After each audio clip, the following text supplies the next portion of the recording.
This is from a columnist named Chuck Mallory, and I believe he's based out of Idaho.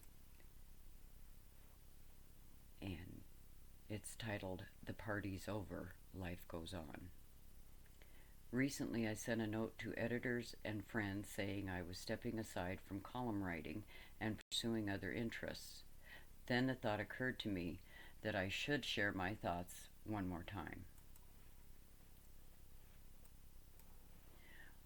Why am I leaving? Mostly because what's happening in Washington, D.C. makes no sense to me. Let's start with President Trump's pardons of the January 6 rioters from 4 years ago. It was a dark day in American history, and I cannot forget what happened that day, or Trump's role. It was not, as some supporters suggest, a patriotic event by honorable people. But Trump won the election, fair and square, and he is our president for the next 4 years. It doesn't mean I'm obligated to write about it. So now let's look at just a few of his outlandish statements and actions. I do not understand why he wants Canada to be the 51st state, or what there is to gain by imposing steep tariffs on our trading partners. I'm confused about his idea to turn war-torn Gaza into a resort paradise. There are some positives, too. I'm all for deporting illegal immigrants who are violent criminals, if that's who we are detaining. And as much as people complain about Elon Musk, I'm all for getting rid of waste, fraud, and abuse in government, if that's what's happening. Trump is correct when he says that government has not worked as it should for a very long time. Unfortunately, Musk and his band of cost cutters are nibbling around the edges. We'd still be trillions of dollars in the hole if you eliminated the Department of Education, spent $0 on the military, and got rid of the FBI. We won't make headway on the $36 trillion deficit unless rules change on entitlements such as Social Security and Medicare.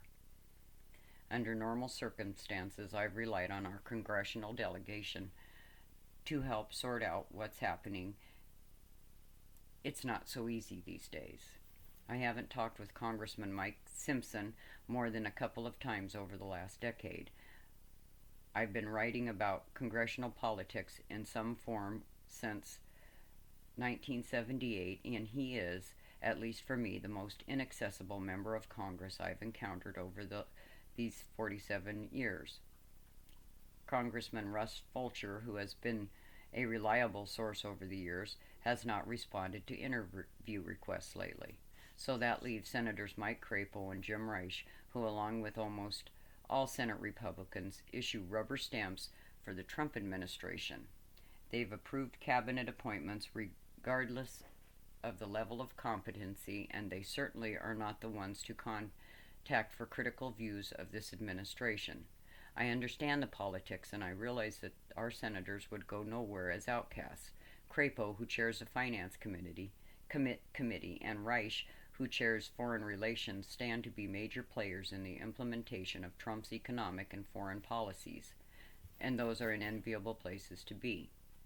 I'm not convinced that Trump will be leaving office in 4 years. I know what the Constitution says, but Trump doesn't always pay attention to that. I can see him attempting to run in 2028 with Idaho's congressional delegation and Idaho voters overwhelmingly backing him. So while much of this doesn't make sense to me, there are other things in my life that do. I am a member of the Lions Club, and one of my passions is to promote awareness about diabetes, a disease that almost took my life 20 years ago. I'll be doing more public speaking on the issue and perhaps some writing on the subject. I'm also throwing my hat in the ring for a seat on our HOA board of directors, which will allow me to learn more about matters that are important to our neighborhood. I am thankful that health has allowed me to write these commentaries over the last 11 years, and especially grateful to editors throughout the state who have been kind enough to publish my columns. Throughout my work, I have connected or reconnected with so many wonderful people, but in my next chapter, there are new ventures in my future and many more good days ahead. To borrow from the great Bob Hope, thanks for the memories. I just thought that was important enough to share. Hang on to your sanity. Have a lovely day.